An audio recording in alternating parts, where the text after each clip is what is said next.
Bienvenidos a esta primera edición pública de Más y Mejor Ciencia para América Latina. Yo me llamo Pere Estupiñán, soy periodista científico y junto a Rafael Anta, especialista principal de la División de Ciencia, Tecnología e Innovación del BID e ideólogo de este proyecto, pues estamos manteniendo entrevistas, algunas abiertas como esta y otras privadas, con investigadores, con científicos de perfiles muy diferentes de la región. Yo diría que con un objetivo principal muy claro, otros de secundarios, pero el principal sería identificar aspectos clave aparte de la inversión, que es muy importante, a mejorar para que la ciencia genere más confianza en los gobernantes, se pueda desarrollar mejor, funcione mejor la ciencia en la región y tenga más impacto social. Y el objetivo final, obviamente, no es quedarnos solo en el diagnóstico, sino intentar priorizar, encontrar ejemplos de éxito y que puedan inspirar a otras personas, a otras instituciones y crear acciones al final, ¿no? Es obvio que hay muchísimas personas que han analizado esto antes y muchísimo trabajo hecho ya en esta dirección. Sin duda lo tenemos incorporado en este análisis, pero sí creemos que el escenario COVID fuerza a reevaluar algunos aspectos de la propia investigación científica y de cómo está conectada con las necesidades reales de la sociedad y que es una buena oportunidad para identificar fortalezas y debilidades, y en esta línea estamos trabajando. Y pensamos también que esta metodología de entrevistas, de conversaciones quizás un poquito agresivas, casi periodísticas, bueno, que pueden tocar puntos que quizás resultan incluso incómodos para los propios investigadores que pretenden llegar al fondo. Bueno, lo que estamos viendo de momento son algunas aportaciones muy interesantes. Pero yo no me extiendo más. Antes de dar la palabra a Rafa, presento a nuestro invitado, que la verdad tiene un perfil excelente para esta primera sesión. Él es Rafael Radi, que ahora creo que aparecerá en pantalla. Hola Rafael, te presento brevemente. Rafael Radi es doctor en Medicina y en Ciencias Biológicas, es doctor en Medicina y doctor en Ciencias Biológicas. Director del Centro de Investigaciones Biomédicas de la Universidad de la República de Uruguay, pero también presidente de la Academia Nacional de Ciencias del Uruguay y miembro de las academias de Estados Unidos, Brasil, Argentina y América Latina, y forma parte del grupo asesor del gobierno en la crisis de la COVID. Por tanto, es un científico de prestigio, en activo, imagino que ahora más que nunca, y que conoce perfectamente el día a día del laboratorio, pero que también está conectado con los gobernantes, que es algo de lo que queremos, entre otras cosas, hablar hoy. Y ahora sí, ya dejo la palabra a mi compañero Rafa Anta, y adelante, Rafa. Una cosa importante, está habilitada, no el chat, pero sí el Q&A, sí que os estimulamos mucho a dejar comentarios o preguntas. No los estaremos siguiendo en directo, pero sí los recopilaremos porque es una información que consideramos valiosa para este proyecto y sí que filtraremos algunas preguntas para al final de la conversación plantearlas al doctor Radi. Y ahora sí, Rafa, disculpa y adelante. Muchas gracias, Pera. Buenas tardes, Rafa. Es un gusto coincidir contigo otra vez. Es un lujo tenerte aquí. Y como dijo Pera, nuestro objetivo en esta conversación es buscar ideas que ayuden a aumentar la capacidad científica de la región. Y estamos atentos a ideas nuevas y a ideas viejas. Y aquí necesito hacer un paréntesis. En cualquier disciplina de historia nos demuestra que hay muchísimas buenas ideas mal ejecutadas. Y muchas veces no sabemos si es que una idea sencillamente era mala o era una buena idea mal ejecutada. Entonces, lo digo para no descartar cosas que quizás en el pasado se hicieron, pero que ahora pueden volver a tener sentido. Entonces, para empezar, en el contexto actual es inevitable preguntarte por la respuesta de la ciencia uruguaya a enfrentar la COVID. Y vemos dos fenómenos con muchísimo interés. Uno es la interacción de las instituciones con el mundo de la ciencia, que en el caso vuestro de Uruguay está la figura del Grupo Asesor Científico Honorario. Entonces, la primera pregunta es, ¿cómo ha cambiado el diálogo del sistema científico con las instituciones con la aparición de la pandemia? ¿Y cómo te imaginas que puede ser este diálogo en el futuro post-pandemia? Bueno, muy bien. Buenas tardes, Rafa, y buenas tardes, Pere, y buenas tardes, amigos. Bueno, un gusto estar compartiendo con ustedes este rato. Cuando se estaba acercando el mes de marzo 2020 y se visualizaba que seguramente el SARS-CoV-2 iba a llegar a la región, eso coincidía con el cambio de gobierno nacional. O sea, en el caso de Uruguay coincidió el cambio de mando el 1 de marzo de 2020 con prácticamente la llegada del SARS-CoV-2 unos 13 días después. De hecho, los primeros casos fueron identificados, los primeros 4 casos, el 13 de marzo de este año, 13 días después de que asumió el nuevo gobierno nacional. Entonces ahí se dio una situación muy llamativa, porque era un gobierno que se estaba instalando, que recién estaba acomodándose en la silla y que estaba nombrando a sus ministros y sus equipos de trabajo mientras el gobierno saliente se retiraba, y de golpe cae esta epidemia fuertemente golpeando la región. Ahí el gobierno actual realmente se movió muy rápido contactando a la comunidad científica. Inicialmente en relación a la capacidad de testeo a nivel de test moleculares virológicos, que notoriamente eran carentes en Uruguay para poder justamente hacer lo que todos estábamos interesados en hacer, que era hacer diagnósticos rápidos, identificación de los casos, aislamiento, identificación de los contactos y cuarentenarlos.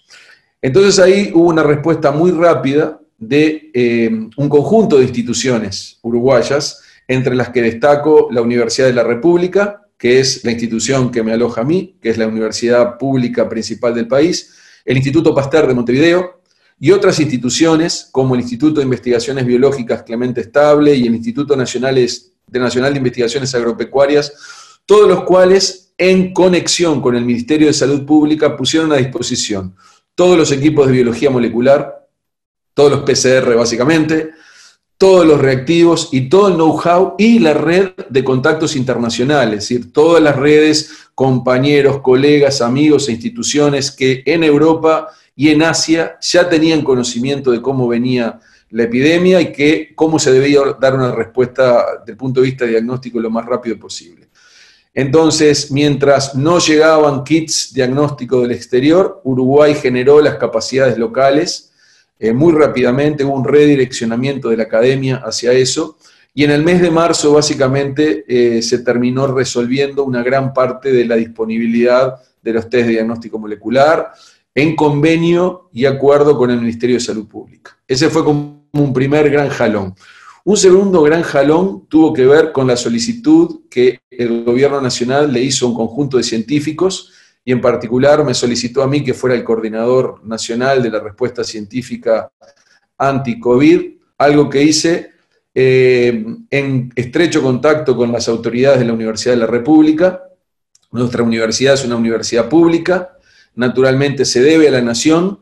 Generamos una serie de requisitos para poder trabajar en forma cómoda y constituimos un grupo de unos 60 investigadores, tanto en el área de salud, por un lado, como por otro lado, en el área de ciencia y tecnología de datos, para abordar estos temas. El área de la salud la coordina el profesor Dr. Henry Cohen, un médico prestigioso, profesor de la Facultad de Medicina, y el área de ciencia y tecnología de datos la coordina el matemático e ingeniero Fernando Paganini, profesor de una universidad privada, que es la Universidad ORT. Y yo hago la coordinación general de eso, y reportamos al Gobierno Nacional una vez por semana, de hecho todos los miércoles, de forma que cuando terminemos este seminario, la próxima actividad que tengo es justamente la reunión semanal con el Gobierno Nacional, y a su vez en contacto con todas las autoridades de los distintos ministerios. Y bueno, a través de este proceso se sumaron otras capas de apoyo científico, con la generación de respiradores, la generación de hisopos, la generación de máscaras faciales, con la Escuela de Diseño de la Universidad de la República, temas relacionados a la nutrición de la población en tiempos de pandemia. O sea, todo el sistema científico se alineó, y a través del comité de nuestro grupo científico asesor logramos vehiculizar todo ese movimiento científico de una forma ordenada, con un vector bien dirigido hacia las autoridades de gobierno y creo que ha complementado bien la respuesta sanitaria que ha tenido el país. Ajá. Creo que Rafa tienes otra pregunta, pero déjame un inciso, porque parece envidiable, ¿no? Otros países pueden decir, ostras, nos gustaría que esta conexión no hubiera sido tan fluida. Pero un poco en lo que planteaba Rafa también, con mayor o menor dificultad, al final muchos países, la situación ha forzado que los científicos y el gobierno se conecten más. ¿Qué podríamos hacer para que esto perdure? Para que cuando pase la pandemia no se diluya. O sea, ¿cómo aprovechar este momento, este nexo que se ha creado ya por fuerza? Y decir, ostras, ¿cómo entiendes lo que planteo, no? Claro. ¿Cómo mantenerlo para otras cosas? Eso es un desafío importante. En el caso de Uruguay, ha quedado claro desde el principio que nosotros como científicos asesoramos al gobierno nacional, pero que las decisiones siempre en última instancia son de resorte del gobierno nacional y no de los científicos. Y ese fue un ámbito de trabajo que quedó claramente delimitado desde el principio y que ha generado confianza recíproca.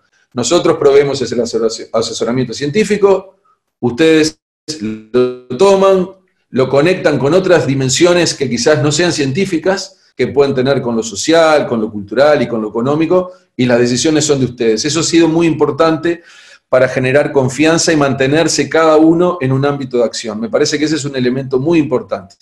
Acá no se politizó bajo ningún aspecto el tema del asesoramiento y hemos sido absolutamente firmes en ese sentido, y eso fue uno de los acuerdos principales al que arribamos con el propio presidente de la República, el doctor Luis Lacalle Pou, el primer día que conversamos sobre este tema, que fue el 16 de abril.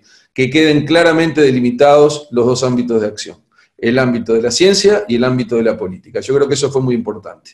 En segundo lugar, los científicos hemos tenido en Uruguay en estas últimas semanas una exposición mediática y mucho mayor que lo habitual, que hemos tratado de mantener a raya para que no sea algo exagerado, para que sea algo consistente y lógico, pero que sin embargo ha permitido aumentar la visibilidad de la ciencia a nivel de toda la sociedad y algo que yo creo que ahora quedó bastante establecido, que fue la validación social de nuestro sistema científico en Uruguay. La gente conocía un poco que había ciencia, que habíamos científicos, que Uruguay tiene 2.000 científicos categorizados, pero realmente, ¿para qué servía este sistema científico?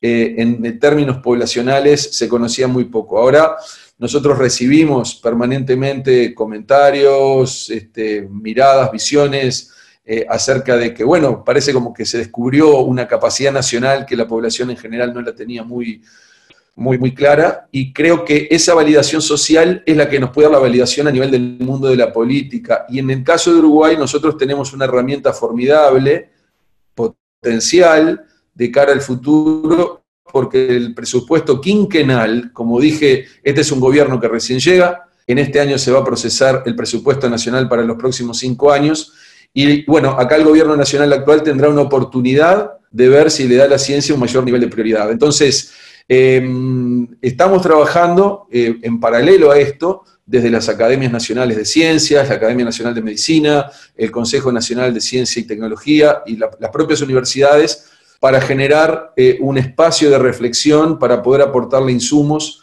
tanto al gobierno nacional como a los legisladores, para que todo este movimiento que ha ocurrido en estos meses se transforme en acciones concretas para darle mayor nivel de prioridad a la ciencia, porque en definitiva es en el presupuesto nacional en donde la prioridad se da o no se da para lo que serán los próximos 5 años.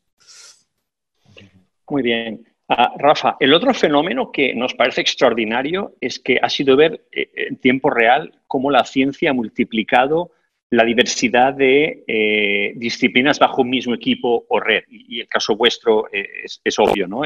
Tenéis médicos, bioquímicos, biólogos, epidemiólogos, expertos en software, trazabilidad, estadística, etcétera, ¿no?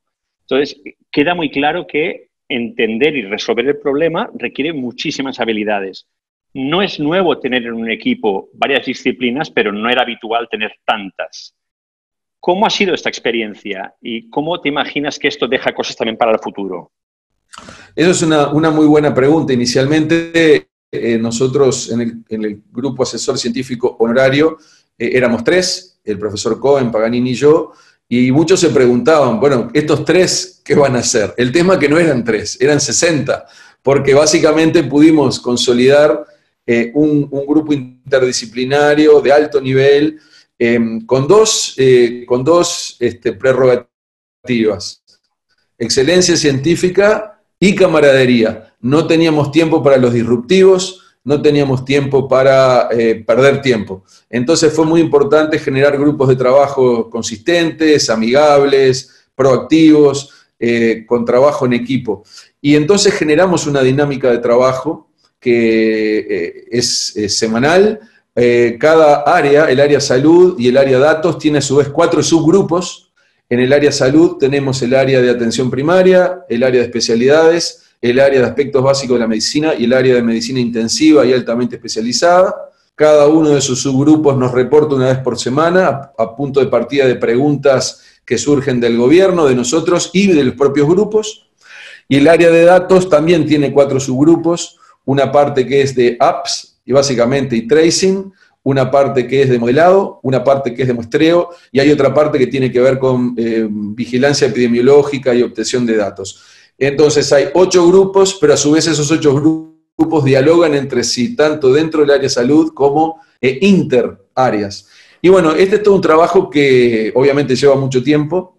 Nosotros sabemos que esto, a los efectos de lo que hacemos nosotros, tiene un comienzo, un desarrollo y un final, que tendremos que ver cómo se resuelve en función de la enfermedad, pero seguramente dejen lecciones, porque de las limitaciones que encontramos nosotros, que es algo sobre lo cual desde la Academia de Ciencias y otras instituciones lo hemos dicho mucho tiempo, es que en el caso de Uruguay, y creo que esto es común para muchos países de América Latina, la capa de ciencia dentro de los ministerios, dentro de los entes del Estado, normalmente es muy fina, es muy escasa.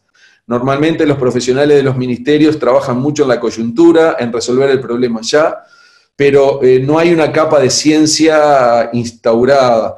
Y de alguna forma esta experiencia nuestra vino a ocupar ese espacio, aunque entendemos que esto por ahora será transitorio, pero sí nos deja la lección es que hay que reforzar esas capacidades científicas, y algo que yo creo que es muy importante, no dejarlas solas, no dejarlas enclaustradas dentro de ministerios que pueden llevar a una deshidratación, por decirlo de alguna forma, de la gente que trabaje ahí, sino que siempre puedan crearse como unidades mixtas donde se dialogue desde el Estado hacia las universidades, de forma de mantener viva esa llama de la ciencia, esa conectividad con el exterior, y evitar el anquilosamiento que muchas veces la actividad pública rutinaria lleva. Entonces ahí tenemos que poner un pienso. ¿Cómo hacemos nosotros para que científicos insertos dentro del Estado, propiamente dicho, que los hay, y los hay muy buenos, pero cómo más científicos puedan aportar, y a su vez en conexión con los centros generadores de conocimiento para que sea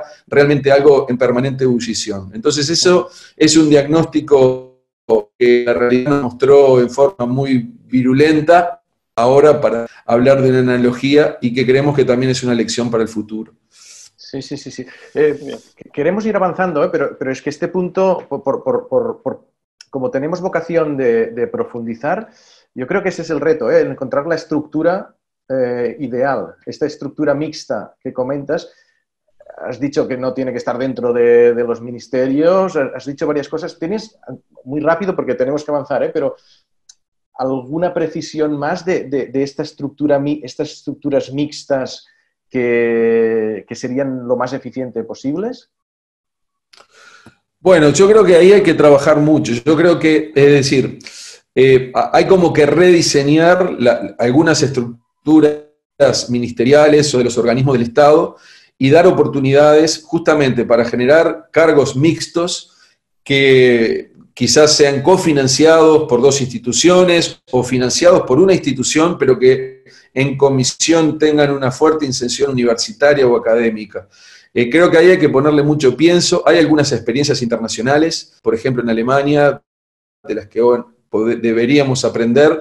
Lo que yo creo es que nosotros no podemos dejar solos a los científicos dentro de las megaestructuras de nuestros ministerios tradicionales, porque ahí se hace muy difícil y ahí también la política y las presiones pueden también atentar en contra de la libertad de pensamiento y las mejores opiniones.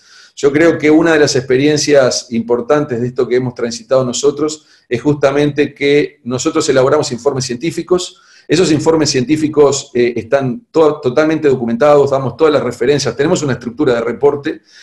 En algún momento, por ahora eso es material interno, en algún momento este conglomerado de información saldrá a la luz bajo algunos formatos que todavía no los tenemos definidos, pero seguramente sean audiovisuales y escritos.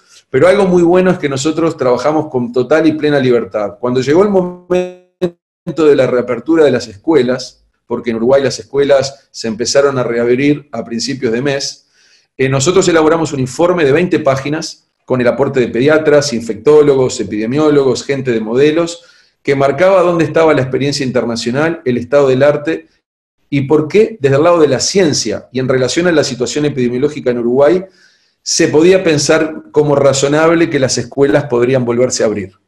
Esto nosotros lo presentamos, tuvimos 2 reuniones muy extensas con el Poder Ejecutivo, con el Gobierno Nacional, que incluyeron al Presidente de la República. Y cuando se llegó a la conferencia de prensa final, desde el lado de la ciencia, que esa fue al mediodía, y desde el lado de la política, que fue a la noche, explicándole a la población por qué se iba a dar ese paso, cuáles eran los riesgos y cuáles eran las seguridades, y bueno, y cuáles eran las mitigaciones, yo creo que se transmitió mucha tranquilidad a la población, pero en todo momento nosotros blindamos nuestros aportes del lado científico, y bueno, lo explicamos, nos aseguramos que no fuera un informe frío, escrito, tuvimos 2 largas reuniones de intercambio con los políticos, reitero, con el Presidente de la República, con ministros, y una vez que todos nos convencimos de que se había entendido perfectamente el alcance de lo que decíamos, bueno, a partir de ahí ya la decisión pertenece al mundo de la política y de esa forma fue transmitida a la población.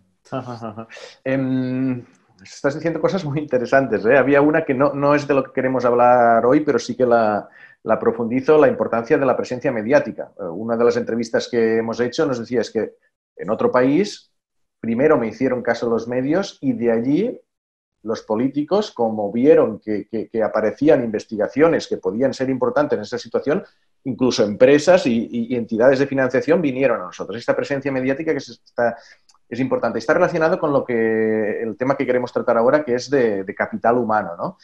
También ha aparecido el tema de la multidisciplinaridad que planteaba Rafa, que eso necesitas un chip para ser multidisciplinar también. Es verdad que en una situación de presión, y esto hablaremos de la ciencia movida por objetivos, aquí ha habido una situación que ha forzado a ser multidisciplinar. O sea, que te salga de natural ser multidisciplinar, necesitas unas capacidades, necesitas una mente, una cultura científica determinada.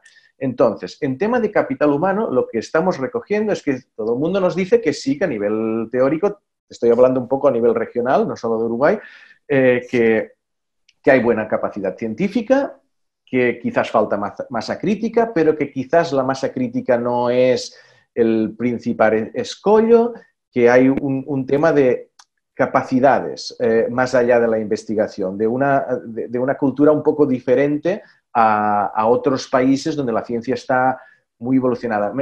Nos gustaría que hicieras un poco este diagnóstico y si también algo que está pasando fuera, pero por lo que entendemos en la región no tanto, hay científicos que tienen como perfiles alternativos, es decir, que salen del mundo de la ciencia y se dedican a hacer de enlace en temas de transferencia, en temas de emprendimiento, estas profesiones alternativas, o en temas de comunicación o asesoramiento, si es algo que crees que dices, no, aquí sí que se tiene que poner esfuerzos en esto. O sea, el capital humano, ¿cómo lo mejoramos? Muy bien, muchas gracias, Pere. Lo primero que quiero decir es que, como decía Rafa, nosotros en los grupos integramos, por un lado, el área salud, con un concepto muy amplio de salud, porque ahí teníamos, de salud humana, ahí teníamos gente que venía de muy diversas disciplinas, pero que incluían, por ejemplo, la nutrición, la odontología, la salud mental, algo tan importante en estos tiempos de pandemia, ¿no, verdad? El tema de salud mental. Y del lado de ciencia de datos también muchos perfiles, pero también otros perfiles que se están integrando al proceso tiene que ver con la investigación económica, con los aspectos sociales, que sin duda el impacto socioeconómico de la crisis seguramente permanezca más tiempo que el impacto sanitario. Entonces, ahí también el análisis socioeconómico y los impactos sociales, y sobre todo el impacto que va a haber en el mundo del trabajo, la pobreza, la marginalización y seguramente la inseguridad también que deje esta crisis, son aspectos que deben abordarse desde el punto de vista científico, que todavía en esta etapa son muy incipientes, como que vienen un poco atrás, pero sin duda, por lo menos en el menú de lo que nosotros pensamos se debe abordar en el futuro, sin duda están y ya están empezando a aparecer aportes importantes. Sobre lo que tú decís de los modelos de transferencia, yo creo que intentar copiar en forma lineal experiencias que ocurrieron, por ejemplo, en Estados Unidos inicialmente y en Europa, yo creo que fue demasiado ingenuo, ha sido muy ingenuo. Es decir, todo el tema de las startups y las biotechs y los científicos que son profesores de la universidad y de golpe se abren una empresa en paralelo y son fantásticos. Yo no he visto en lo personal que eso haya funcionado demasiado bien en Latinoamérica. En la verdad, en lo personal, siempre me pareció un modelo equivocado para América Latina, entre otras cosas porque los niveles de financiación y de inversión son mucho más bajos y el capital de riesgo casi que no existe. Acá todo el mundo quiere, en lo poco que invierte, quiere ganar, ganar. Y eso en realidad, cuando uno ve qué pasa en Estados Unidos, apuestan a 10 cosas, una sale, otras 9 no salen. Yo creo que acá tenemos que transitar algunas etapas quizás intermedias. Yo creo que el tema del asesoramiento a los poderes públicos es súper importante. Nuestros países todavía sufren el subdesarrollo y entonces creo que la inserción de la ciencia en la resolución de los problemas nacionales es un aspecto muy importante y ahí los estados es donde tienen que aprovechar a sus capacidades científicas. Me parece que ese es un camino mucho más directo, mucho más auténtico y de alguna forma más directo, como yo digo, lo cual no quita que haya muchos emprendedores y gente que transite el mundo de la empresa. Pero bueno, no lo veo como algo que para lo que los científicos latinoamericanos podemos hacer sea lo más fácil. Por supuesto que entonces el tema asesoramiento me parece muy importante, recordando que eso no quita que las capacidades de investigación en temas fundamentales y básicos sean vulneradas. Todo lo contrario, poder atacar problemas nacionales desde el punto de vista científico implica tener los científicos con las mejores formaciones y las mejores capacidades. Entonces, también pueden haber discursos que de alguna forma quieran redireccionar los programas de investigación fundamental o investigación básica para ir por atajos que al final no pueden ser tales, porque lo que importa es que la ciencia sea lo mejor posible. Y una de las cosas que vemos en la respuesta uruguaya al COVID fue que los que más respondieron al principio fueron los científicos básicos, los biólogos moleculares, los virólogos moleculares, los microbiólogos, por supuesto que todo el sistema sanitario también, pero estoy hablando del sistema científico, la gente que trabaja, los matemáticos, de hecho, Fernando Paganini, que era el área de datos, es matemático.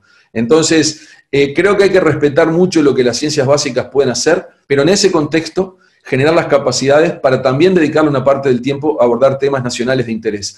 En paralelo, las instituciones de promoción tienen que colaborar para que el sector privado absorba científicos y que les dé un lugar en su desarrollo. Eso creo que es algo que muchas de nuestras agencias lo están tratando de hacer. Creo que es muy trabajoso, lentamente se va avanzando, hay temas culturales que cambiar. Quizás esta exposición pública de la ciencia, de hecho, nos han contactado algunos inversores en estos días diciendo, yo tengo un dinero de riesgo, me gustaría hacer algo en biotecnología, ¿qué se puede hacer en Uruguay, por ejemplo? Y son cosas novedosas que surgieron de que la gente se da cuenta que hay una comunidad. Entonces, bueno, estamos tratando de ver si se puede redireccionar eso hacia un fin útil, pero como digo de vuelta, la validación social de la ciencia me parece como que es la base de todo lo que se puede hacer a partir de ahí. Rafa, sigamos con capital humano. Vivimos en un mundo de una lucha constante por el talento, ¿sí? Y algunos países lo llevan por dinero, ¿no? Entonces, en América Latina, producir talento, uno de los modelos más utilizados son las becas, ¿no? Se dan becas de maestría, doctorado, se envía a la gente al exterior y esta gente luego vuelve. A veces incluso han hecho pasantías en otros laboratorios o empresas y vuelven. Hay otro modelo menos explorado en la región, con alguna experiencia, y yo diría agridulce, que es traer científicos extranjeros por varios años y ponerlos a investigar y rodearlo del talento local y esperar que ese talento local en ese periodo pues acelerar su aprendizaje. ¿Qué opinas de ambas opciones? ¿Prefieres una antes que otra? ¿Prima es un tema de eficiencia, tiempo? ¿Cuál es tu visión? Está bien. Con respecto a la segunda, creo que se hace fundamental en aquellas áreas donde no hay capacidades nacionales. De hecho, eso ha ocurrido en Uruguay y han habido áreas donde científicos extranjeros han venido, han trabajado 2 o 3 años y han generado los gérmenes para que luego a partir de ahí se propaguen esas líneas de investigación. Entonces yo creo que es una opción muy válida, habiéndose identificado zonas de déficit de producción científica o académica local. A su vez es complementario con lo que es la salida. Y las salidas yo creo que tienen que ser de 2 tipos. Yo creo que no hay un único modelo. Esa idea de que necesariamente hay que irse 3 años al exterior, porque si no lo hace después nunca más vas a poder conseguir un cargo. Yo tengo experiencias de excelentes investigadores e investigadoras que trabajan con nosotros en nuestro centro, algunos y algunas de las cuales no han hecho pasantías largas en el exterior y son de primer nivel. Han hecho pasantías cortas, 2 meses, vuelven, 3 meses, vuelven. Entonces yo creo que esa flexibilidad hay que tenerla, hay distintos perfiles. A mí no me parece bien lo que ocurre en algunos países, que la única forma de éxito es irte sí o sí y a la vuelta entonces tendrás alguna chance. Yo creo que eso en definitiva ocurre porque hay pocas oportunidades. Pero a mí me parece que en los países donde hay desarrollos suficientemente altos, y en la región hay varios países latinoamericanos que ya tienen desarrollos suficientemente altos, yo dejaría abiertas las posibilidades a pasantías largas, pasantías cortas, venida de gente del exterior. Creo que esos menús hay que complementarlos, y lo que no se puede es castigar a nadie porque no se haya ido extensamente al exterior. Yo creo que hay que mirar cuánto hizo, y muchas veces lo producido localmente tiene el doble mérito de que sea bueno y que fue producido en condiciones de gran dificultad. Entonces, en ese sentido, creo que no hay que comprar espejos de colores, hay que ser muy humildes, hay que aprovechar las oportunidades. Si alguien puede irse, genial, aprender. El tema es que pueda volver también. Creo que los programas nuestros de retorno en América Latina son extremadamente débiles, y ese es un gran problema también. Sí. No sé si quieres matizar algo, Rafa, o sigo... No, sigue tú. Vale. A ver, es que has dicho varias cosas, tengo como 2. Has citado varias veces lo de la validación social. Alguna cosa que hemos escuchado es que los políticos en realidad no confían en la ciencia. No confían en la sensación de decir... Sí, bueno, algo tenemos que hacer, pero no confían que los científicos son suficientemente buenos a nivel local, que realmente eso puede generar un desarrollo económico, que se dice, que lo decimos, lo repetimos, pero que en realidad no se lo terminan de creer. ¿Tú crees que empezar por aquí, o sea, sin esto poco más se puede hacer? ¿Crees que en realidad a nivel regional, por lo que dices, en Uruguay es un poco diferente, pero en otras zonas claramente hay esta actitud de sí, es algo casi como residual que se tiene que mantener, pero ¿y cómo fomentarlo? Y luego te hago otra pregunta. Bueno, nosotros tenemos unos 32 o 33 años desde que se establecieron los programas académicos de doctorados científicos en Uruguay. Ese fue el Programa de Desarrollo de Ciencias Básicas, PDCIVA, que se inició en el año 87, y eso recibió apoyo del PNUD y del Gobierno Nacional y de la Universidad de la República. Ese fue un programa donde al principio eran unas poquitas decenas de científicos, y bueno, y eso se expandió hasta llegar a un número de científicos que hoy Uruguay ronda en el orden de unos 2000, categorizados en todas las áreas del conocimiento. Y ese proceso, si bien ha sido un proceso con una pequeña pendiente positiva a lo largo del tiempo, ha sido un proceso que ha debido defenderse permanentemente. Por momentos, porque se desafiaba la utilidad de la ciencia básica. Ciencia básica que hagan los países centrales, nosotros hagamos cosas directamente que respondan a la coyuntura y compremos la tecnología. Ese fue un tipo de asuntos que hubo de defender durante mucho tiempo. También el tema presupuestal siempre ha estado desafiado. Siempre que ha habido que recortar algo, generalmente a la ciencia le va bastante mal. Los proyectos se postergan. Todo esto es una realidad que vivimos muy fuertemente en América Latina, donde la mayoría de los países tenemos menos del 1% del PBI para I+D, ¿no? ¿Verdad? En el caso de Uruguay está en el orden del 0,4% del PBI, y pese a que teníamos un compromiso de todos los candidatos presidenciales en 2014 de llegar al 1% en un quinquenio, el valor siguió siendo 0,4. Es decir, que pese a la firma de todos, fue un documento firmado con la Academia de Ciencias, no lo logramos, y es algo que fue muy doloroso. Ahora se abre un nuevo escenario, pero de vuelta, no sé cuán estable será esto. Por lo tanto, para nosotros es esencial aprovechar en el mejor de los sentidos el momento actual para que se tomen decisiones en las leyes presupuestales. Y también tenemos un problema institucional que tienen muchos países de América Latina. ¿Cuál es el lugar de la ciencia a nivel de los estratos más altos de gobierno? ¿Es un ministerio? ¿Es una secretaría? ¿Es una agencia? Y hay muchos modelos posibles. Uruguay no tiene un ministerio de ciencia. Uruguay, la ciencia ha estado casi siempre bajo la égida del Ministerio de Educación y Cultura, que ya educación y cultura son temas muy grandes, entonces ciencia como que venía tercero. En el periodo anterior de gobierno se logró crear una Secretaría de Ciencia y Tecnología, pero este gobierno la va a desarmar y va a hacer volver la ciencia hacia el Ministerio de Educación y Cultura. Nosotros por lo menos queremos que se llame Educación, Cultura y Ciencia, pero la idea nuestra de mediano plazo, y sé que hay países hermanos que han tenido buenas experiencias, es que haya realmente la institucionalización de un Ministerio de Ciencia y Tecnología, porque a la hora de definir esto en la mesa chica del gobierno y del Consejo de Ministros, alguien tiene que reivindicar a la ciencia.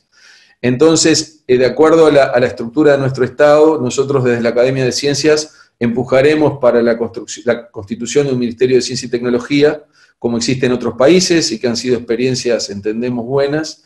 Entonces creemos que hay varios asuntos, o sea, hay que defenderlo con la validación social, hay que defenderlo a nivel de la política y los presupuestos, y hay que tratar que institucionalmente haya estructuras más sólidas con portavoces altamente calificados que sean advocates para lo que la ciencia le tiene que dar a un país, y con una visión transversal de cruzar todos los estamentos del Estado, desde la parte económica, social, cultural, productiva, es decir, la ciencia en todos los lugares. Déjame es un tema controvertido, es verdad, hay unas limitaciones o sea, no se puede hacer todo, ¿vale? Entonces toca priorizar, y tú hablabas de la trascendencia de atajar problemas locales, y algunas experiencias que hemos visto de éxito es cuando un gobierno busca a los científicos, no cuando los científicos siempre están pidiendo, sino cuando es el gobierno el que pide al grupo científico: oye, tengo un problema de anemia en tal zona, o tengo un problema de neumonía infantil en tal área. Busquemos la solución a esto. Esto, cuando está muy dirigido, funciona. Te diré una frase textual, no diré de quién, pero de una entrevista que hemos hecho. Búsqueda de soluciones para problemas propios, no tratamientos para la hipertensión o la diabetes, no en cosas donde haya tanta competencia. Uh-huh. ¿Crees que se toca renunciar un poco a alguna ciencia de lo que fuera de la región se considera primer nivel? Es que al final es que no es necesariamente más importante lo que se publique en Nature y Science o New England Journal of Medicine que otros problemas, ¿sabes? Esta validación. ¿Crees que toca dirigir mucho más hacia esta búsqueda de solucionar problemas locales, renunciando un poquito a áreas donde hay mucha competencia? Por un lado está la formación de los científicos. Y la formación en general tiene que darse en problemas de carácter universal. Yo en eso soy un firme convencido que cuando uno hace un doctorado tiene que tener una pregunta que sea lo más universal posible, porque hay que ponerse en contacto con el estado del arte, con toda la literatura y con todas las complejidades. Otro asunto es dentro de esa complejidad, cuál partecita del problema puedo abordar de forma original y donde pueda llegar a ser exitoso en un marco de competencia global muy intensa. Pero eso es como un refinamiento. En realidad, los problemas creo que tienen que ser lo más universales posibles, porque eso genera los mejores científicos. Luego, obviamente, parte de nuestro accionar puede tener que ver con la resolución de problemas locales desde una mirada científica, pero siempre tenemos que acudir al conocimiento universal. De hecho, en esta experiencia que estamos haciendo nosotros del grupo asesor científico honorario, todos nuestros informes terminan con el estado del arte mundial. Cuando nosotros comunicamos el tema de la apertura de las escuelas, estaban basados en un 95% en la experiencia internacional, qué había pasado en los lugares que habían cerrado, los que no habían cerrado, cuántos eran los receptores del virus en los niños chicos, cuántos se infectaban, cuánto contagiaban, qué grave era su enfermedad. Entonces, tú estás resolviendo un problema local, que es cuándo se van a abrir las escuelas, pero la información científica y la mirada toma el estado del arte del planeta. Y yo creo que esa es la riqueza. Entonces hay que jugar en esas dos ligas, especialmente nosotros como países subdesarrollados, pero nunca renunciar al más profundo entendimiento del conocimiento universal en una relación que siempre tiene que ser igualitaria con nuestros pares. Eso es algo que también hemos trabajado mucho desde la comunidad científica local, y afortunadamente en eso también, y sé que muchos países de la región lo hacen muy bien, las relaciones con nuestros pares son de absoluta igualdad, porque formamos redes internacionales. Entonces yo no renunciaría a estar inserto en la ciencia mundial, pero naturalmente luego hay que hacer algunos enfoques que son más locales, pero siempre conectados con lo internacional. Eso me parece que es una lección importante, porque si no, se va a una visión muy reduccionista que termina disminuyendo la calidad de lo que se hace. Y hay algunas pocas malas experiencias locales que nos mostraron que ese no es el camino. Aunque a algún burócrata le pueda parecer, no es el camino. Rafael, hablemos de infraestructura por un momento, científica. Sí.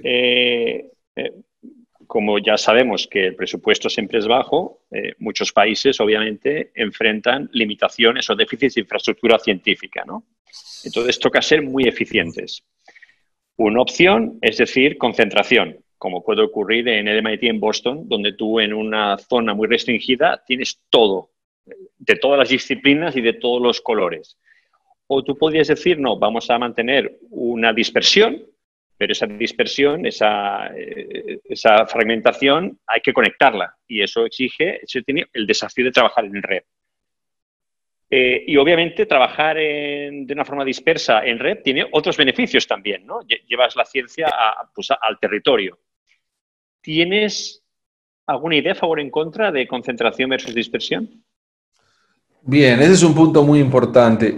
Nosotros hemos tenido una experiencia a nivel de Mercosur con distintos laboratorios, desde Río de Janeiro hasta Rosario, Buenos Aires, que fue la creación del Centro de Biología Estructural del Mercosur. Esa fue ha sido una experiencia muy rica en lo conceptual. No nos fue tan bien del punto de vista de la financiación todavía, pero sí lo que hemos logrado es aprovechar las capacidades de alto porte instaladas en distintos países de la región en temas de biología estructural y generar algunos programas de movilidad muy fáciles de acceder para que alguien pueda ir a hacer un experimento, por ejemplo, el sincrotrón de San Pablo, de Campinas en realidad. O alguien puede ir a hacer resonancia nuclear magnética al Instituto de Biología de Rosario, que son muy expertos en eso. O que alguien pueda venir a Montevideo, al Instituto Pasteur y a la universidad a trabajar en temas de cristalografía, difracción de rayos X y técnicas de dinámica molecular. Entonces, creo que uno de los déficits que la región latinoamericana tiene es que nosotros no hemos entendido que tenemos que aprovechar mucho mejor las capacidades instaladas regionalmente, porque no hay programas regionales que empujen redes con financiamiento real. Entonces, yo creo que por la dimensión de América Latina, uno lo que podría pensar es que en determinados centros se podría tener el estado del arte de determinada técnica y todo el resto de América Latina podría ir ahí.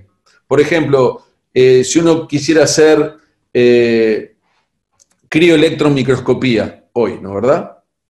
Algo que es una técnica de biología estructural fenomenal que está revolucionando la biología estructural a nivel mundial. Bueno, seguramente América Latina pueda tener uno de esos equipos, solamente. Pero en el lugar que se instale, y habría que trabajar para que haya uno de altísima calidad, bueno, ahí deberíamos poder acudir todos a hacer los experimentos, porque sería imposible pensar que haya 2 o 3 o 4, como hay de repente en alguno de los centros más importantes de Estados Unidos.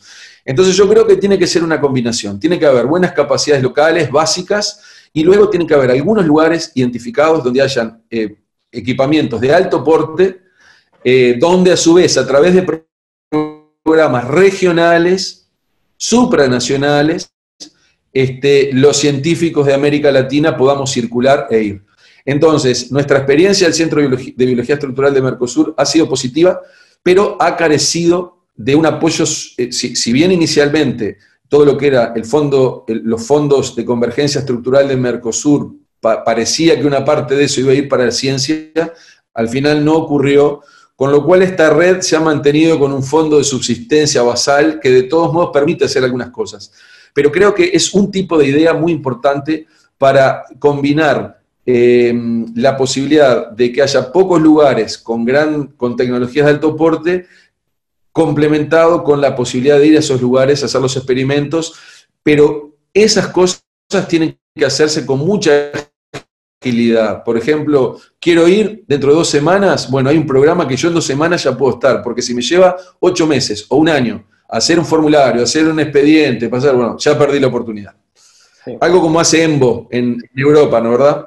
Sí. Esto teníamos no sé, perdona, Rafa, si te corto, pero teníamos no me cortas. Uno de los testimonios nos decía justo esto, es decir, hay ámbitos, el dengue o otros aspectos que engloban a varios países a la vez, y las redes que se forman salen de los propios científicos porque se conocen entre ellos y forman una red. Esto es un poco más débil porque no tiene el sustento, pero es más ágil porque no tiene la burocracia, hasta el punto que nos decía, oye, no hagamos más estructuras de eso. Pero claramente, para la eficiencia que decía Rafa, para optimizar los recursos, es un diagnóstico que está el fortalecimiento de estas colaboraciones entre países e internacionales como algo clave, ¿no? Totalmente, absolutamente decisivo, y creo que es una de las estrategias más potentes para América Latina, porque ciertamente hay varias ciudades y varios centros que tienen tecnologías de excelencia, que no siempre se utilizan todo lo que se podrían utilizar. El tema es cómo acceder a ellas desde otros países de América Latina. Entonces ahí hay un montón de trabajo que se puede hacer y que requieren mucha coordinación, algo de dinero, pero sobre todo estimular mucho la cooperación regional, algo así como hace Europa, por ejemplo, con sus programas europeos.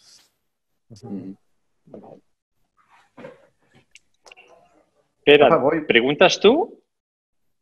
Vale, tengo otra, pero... Vale. No, la mía es un poco como otro tema, o sea, yo vengo de España.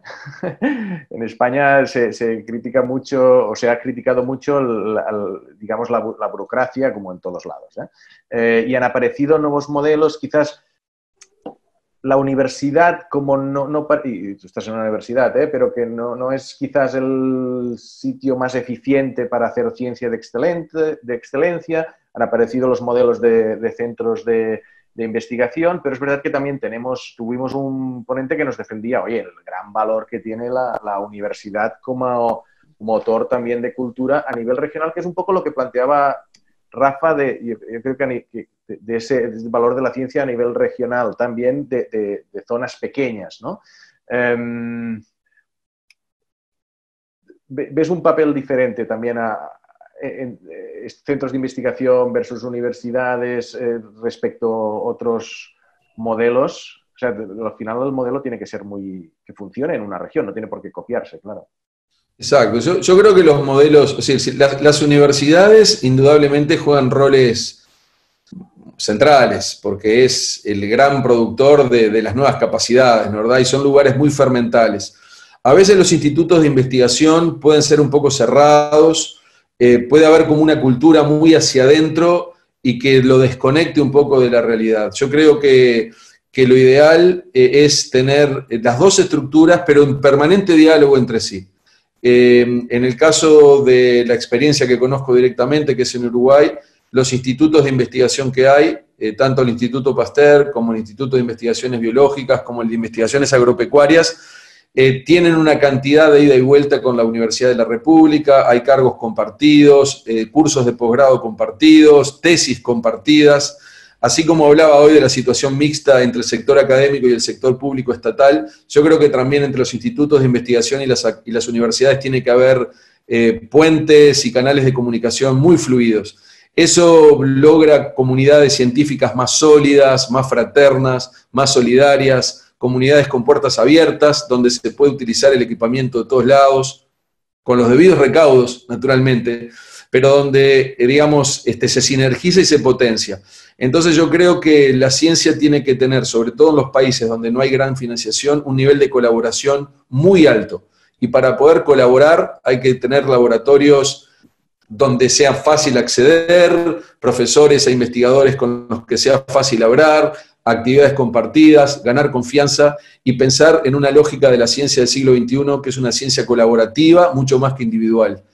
Por lo tanto, yo creo que ambas iniciativas son compatibles, pero ni uno se la puede creer toda, ni el otro se la puede creer toda. Yo creo que hay que mantener la humildad, la conectividad y la apertura y la transparencia y la solidaridad entre todas las instituciones y las personas. Y eso se transforma en un potencial sinérgico fenomenal. Algo de esto hemos vivido en estas semanas nosotros a través de lo que fue la respuesta científica al COVID. De hecho, debo decir que ha habido un redireccionamiento enorme de fondos del sector académico al sector público sanitario. Veremos en qué momento esa cuenta cierra, pero en horas hombre, en reactivos, en materiales, hasta ahora casi todo ha ido en la dirección del sector académico al sector público, porque bueno, hubo que responder y bueno, también la apertura que ha habido sirvió para dar respuestas rápidas y generosas en un momento muy grave. Rafa, la siguiente pregunta que yo tengo es sobre transferencia tecnológica y he pegado un vistazo al Q&A y una de las personas pregunta si publicar vale la pena, ¿no? Y no te voy a preguntar eso, pero sí que es cierto que hay mucha ciencia cuyo conocimiento no sale del laboratorio, ¿cierto? Y en muchas disciplinas o áreas científicas la publicación en un journal no basta, ¿ok?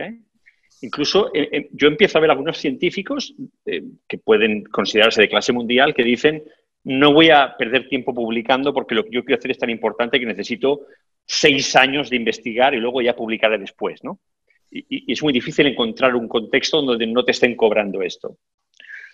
Pero definitivamente en la región hay un déficit de transferencia tecnológica.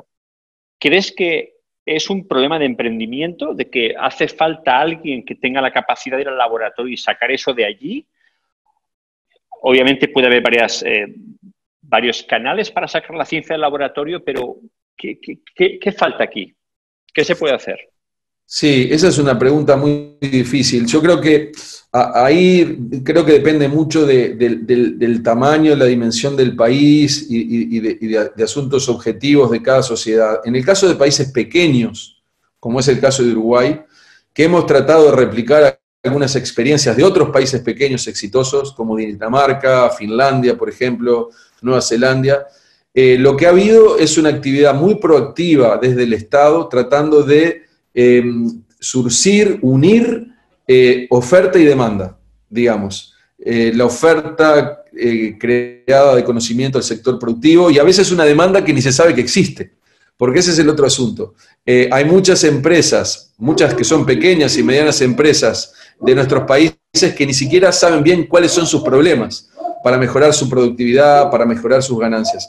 Entonces ahí, en un asunto que tiene una base cultural muy fuerte, porque nosotros no tenemos inserta la ciencia en los procesos productivos nacionales, por lo menos la visión que tenemos nosotros desde la Academia de Ciencias es que el Estado tiene que hacer un trabajo milimétrico, casi que ir lugar por lugar y tratar de generar algunos programas, que Uruguay está haciendo algunas experiencias, inclusive de generar subsidios para que los investigadores vayan a una empresa, quizás los primeros 2 años subsidiado su sueldo, para primero identificar problemas y luego a partir de ahí empezar a trabajar y ganar confianza. Entonces, a mí me parece que hay que ir con una estrategia muy pormenorizada, como se ha hecho en algunos de estos países, y que va a ser un proceso que va a llevar mucho tiempo, pero que tiene que ser constante y permanente durante un largo tiempo, quizás 5 años o 10 años, hasta lograr... Ahora, por ejemplo, hay un conjunto de empresarios más jóvenes, más innovadores, notoriamente en el área del software, en Uruguay, pero también en el área de la industria de los alimentos, en el área de la biotecnología, que están empezando a adoptar científicos para sus procesos productivos. Por eso creo que está habiendo algún nivel de cambio en cuanto a lo que fue la producción primaria tradicional del Uruguay, que más bien importa tecnología, lo que es la agropecuaria pura y dura, a lo que son ahora procesos un poco más innovadores, y que bueno, donde el Uruguay está tratando de apostar. Pero también es una trama que hay que ir creándola, y es, como digo, políticas de Estado que son de 5 a 10 años, y hay que ser muy paciente y convencer, y también lograr mostrar al sector privado que muchas veces ni siquiera saben cuáles son sus problemas, porque no tienen a la ciencia metidas adentro de sus procesos productivos. Este punto es clave. Incido brevemente antes de pasar a algunas preguntas, porque sí que nos hemos encontrado algún caso que nos decía es que científico, que yo desarrollo esto, que creo que puede ser beneficioso, pero el gobierno no me hace caso, las empresas no me hacen caso, insistiendo tanto que al final le preguntamos, oye, ¿y tú mismo o alguien joven de tu laboratorio no se da cuenta de que tiene un futuro más brillante si hace él ese paso a intentar desarrollar, a sacar del laboratorio y buscar financiación este emprendimiento, y te reconoce que no tienen ni la cultura ni los conocimientos? Entonces, una hipótesis de trabajo que estamos planteando, estamos viendo, es eso que comentaba antes de las formaciones digamos, en carreras alternativas, es decir, en darle una información o unas capacidades, unas competencias a los investigadores que quizás no aparecen en la universidad y que deberían estar en la universidad, pero bueno, si no lo hace ella, pues que se hagan. O sea, seminarios cortos muy dirigidos y bueno, es ver si tú ves también, aparte de que el gobierno y las empresas se acerquen a la ciencia, si los propios investigadores tienen que hacer ese esfuerzo a acercarse. Y en este sentido, sí, ya lo uno con una pregunta por dar voz a la gente que nos está viendo, que hablaba justo del lenguaje, más en el término político, del lenguaje que debe adoptar el científico, de cómo el científico debe cambiar quizás un poco el chip cuando se acerca al científico, no esperar solo que el político le comprenda a él, sino él comprender al político, ¿no?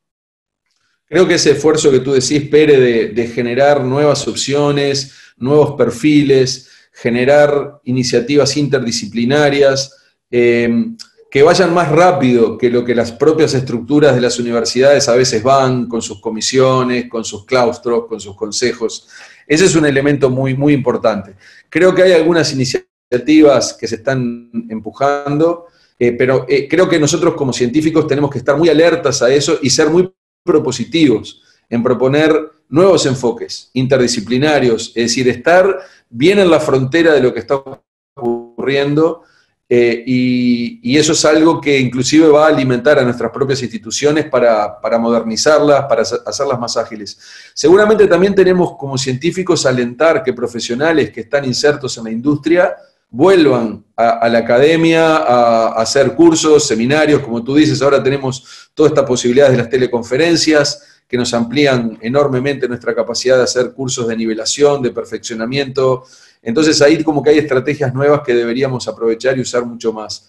Creo que esa construcción de confianza es fundamental. América Latina tiene enormes desafíos de cara al futuro y seguramente es la conjunción del sector académico con el sector productivo, con el sector de la economía real, que podamos empezar a tener mayor peso en lo que es el funcionamiento global del planeta y que nuestras sociedades tengan un porvenir mejor. Ahora, obviamente que la ciencia no solamente puede colaborar en este sentido desde el punto de vista económico, ¿no es verdad? La ciencia forma parte de lo que es el desarrollo humano en términos mucho más generales, en lo que es el desarrollo educativo, en lo que es la cultura. La ciencia es un derecho humano, por otra parte, ¿no es verdad? Está en la Declaración Universal de los Derechos Humanos. La ciencia como derecho a acceder a ella, el acceso universal a la ciencia, y ahí tenemos todo el tema del Open Access y cómo debemos poder acceder a más y mejor ciencia para como ciudadanos tener más herramientas, o sea que hay un tema de acceso a la ciencia y al conocimiento científico. El derecho a poder hacer ciencia, que eso sí, lo reivindico todo el tiempo, debemos poder hacer ciencia y podemos alentar a nuestros jóvenes que comiencen carreras científicas en lo que quieran y conectados con el mundo. Y luego el derecho a aprovechar los resultados de la ciencia, el mejor aprovechamiento de lo que la ciencia produce. Eso forma parte de los derechos humanos, la ciencia es un derecho humano que ha quedado de alguna forma en un escalón más abajo que otros derechos humanos, pero el derecho humano a la ciencia mejora también los otros derechos humanos. Con más ciencia también hay más libertad. Entonces creo que la ciencia tiene que estar más intensamente ubicada en lo que es el accionar cotidiano, ¿no? Entonces creo que tenemos mucha tarea por delante y más allá de mantener y proteger las capacidades científicas y poder ir a la profundidad en los temas más complejos, que eso es el oficio del científico y eso hay que respetarlo y protegerlo, también está la horizontalidad y la conectividad. Entonces, bueno, esas sí son dos tareas que tenemos, pero hay que proteger mucho el poder navegar en las profundidades, porque ese es el oficio primero del científico. Si esto fuera un programa de tele, ya cortaría aquí, finito, musiquilla, porque tu última respuesta ha sido fabulosa, pero como nos han hecho algunas preguntas antes de cerrar, por deferencia también a los que nos han visto, te hago un par de preguntas que son sobre los temas que hemos tratado, ¿no? Pero ha habido 2 o 3 en referencia a la captación de talento. Es decir, oye, ¿qué incentivos? Esto ha salido también en las conversaciones, pero ¿qué incentivos se le puede dar a los investigadores top, sean de otros países o sean de los propios países que está triunfando fuera, para que vuelvan a que el país aproveche ese talento? Y si hay aparte de Alemania y otros lados, si en la región ha habido alguna experiencia o programa de éxito en este sentido. Yo creo que para poder captar científicos en forma sustentable y sostenida, y que no sea un programa aislado de retorno que se apaga, tiene que haber modelos de desarrollo nacional que requieren en la ciencia. Porque de otra forma son esfuerzos esporádicos que comienzan y se terminan con el jerarca de turno, que puede estar muy bien intencionado, pero no son políticas que se puedan sostener en largo tiempo. Los países centrales tienen un déficit de científicos. Por eso nosotros, en nuestros laboratorios en América Latina, recibimos todo el tiempo cartas de nuestros amigos que viven en Europa, en Estados Unidos y en Japón, diciéndonos, ¿tienen algún postdoc bueno para mandar? ¿Tienen algún estudiante bueno para mandarnos? ¿Tienen algún investigador joven para mandarnos? Esto no ocurre en forma reversa. Yo no creo que haya ningún uruguayo que le escriba a un francés o a un alemán diciéndole, ¿tienen algún alemán bueno para mandarnos? ¿Tienen algún francés bueno para mandarnos? Porque directamente no tendríamos forma de contratarlo. Entonces, depende de cuál es el requerimiento de la ciencia en el modelo de desarrollo nacional. Si eso no está integrado, todos los demás esfuerzos van a ser siempre esporádicos, porque no están sustentados en un tema estructural permanente. Por eso digo que hay que trabajar mucho en lo que son los cambios de desarrollo de modelo, de lo que es el desarrollo económico y social de un país. Nosotros, por ejemplo, en Uruguay hemos tenido, en 2007, se instaló el Instituto Pasteur de Montevideo. Eso fue una experiencia extraordinaria, que está funcionando muy bien hasta el día de hoy. Me tocó participar en el primer comité asesor internacional para la captación de los investigadores extranjeros y algunos uruguayos también que estaban en el exterior, y la verdad que recibimos postulaciones no solo de Uruguay, de Argentina, de Brasil, de Chile, para volverse a la región, sino de todo el mundo. Tuvimos postulaciones de alemanes, de ingleses, de norteamericanos, y la verdad que la gente que vino y se instaló en el Instituto Pasteur en Montevideo ha sido extraordinariamente buena. Pero claro, cuando las plazas se agotaron y se completaron, se terminó la posibilidad de llamar. O sea que la gente se mueve y puede ir hacia oportunidades. Pero bueno, el tema es tener esas oportunidades. Los chinos lo hicieron muy bien, de alguna forma, ¿no? La migración china a Estados Unidos de la década de los 90, que fue cuando yo hice mi postdoc a Estados Unidos, esa gente buena, casi toda luego volvió. Pasaron del brain drain al brain gain. Y de hecho ahora China contrata a buenísimos investigadores de todo el mundo, pero eso apoya una economía muy potente, un modelo de desarrollo muy potente, que podemos decidir si ese es el mejor o hay otros, pero en cualquier caso ellos necesitan a la ciencia para su modelo de desarrollo. Entonces me parece que el tema del retorno a Latinoamérica es un problema. Muchos buenos científicos, de los mejores que tenemos en el exterior, en nuestra diáspora, quieren volver y directamente no pueden porque no podemos darle ninguna oportunidad. Y ese es un problema grave, de pérdida. Muchos de estos científicos fueron formados en nuestro sistema público, quizás estuvieron 20 años de educación pública, formal, primaria, secundaria y universidad, y luego directamente los perdemos. Y el retorno es muy bajo. Entonces ahí también hay temas de desarrollo nacional que son muy importantes y que hay que pensar en términos de mediano y largo plazo. Entonces, bueno, a lo que tú dices, yo creo que oportunidades y ganas de volver hay muchas, pero oportunidades todavía son muy pocas. Y bueno, ahí es donde te vueltas, es un tema de los gobiernos, es un tema de la validación social de la ciencia y modelos de desarrollo. Hay una traba y hay un clic que hasta que no lo hagamos va a ser muy difícil que esto sea en forma sustentable. Muy breve, sabemos que tienes una reunión, lo has comentado, muy importante. Hay varios comentarios sobre la conexión entre ciencia y política, con cierto escepticismo también, ¿eh? Hay uno muy claro que dice, ¿es posible recuperar lo científico politizado? ¿Vale? O sea, o otro que planteaba de cómo evitar que los científicos, cuando entran en contacto con la política, al final vayan hacia sus propios intereses. O sea, digamos que está muy bien estas preguntas porque dice, oye... Bueno, ahí cada uno sabe hasta dónde le aprieta el zapato, ¿no, verdad? En mi caso personal, tengo muy claro que mi interés y mi foco es la academia, la ciencia, y el paso que dimos nosotros ahora en colaborar con el gobierno nacional en el combate al COVID, esta respuesta científica, sabemos que tiene un tiempo de duración, y luego de eso volveremos a nuestros ámbitos normales, que son los ámbitos que nos mueven. Obviamente que pueden haber algunos científicos que tengan intenciones políticas, eso como todo en la vida, pero yo confiaría al hecho de que se puede tener, por ejemplo, Anthony Fauci en Estados Unidos, es un buen ejemplo de un infectólogo de primer fuste que ha atravesado desde Bush, Clinton, Obama y ahora Trump. Y bueno, creo que las cosas que se hacen bien en infectología en Estados Unidos tienen mucho que ver con lo que ha hecho él, pese a que muchas veces el poder político se aleja de las recomendaciones que hace Fauci.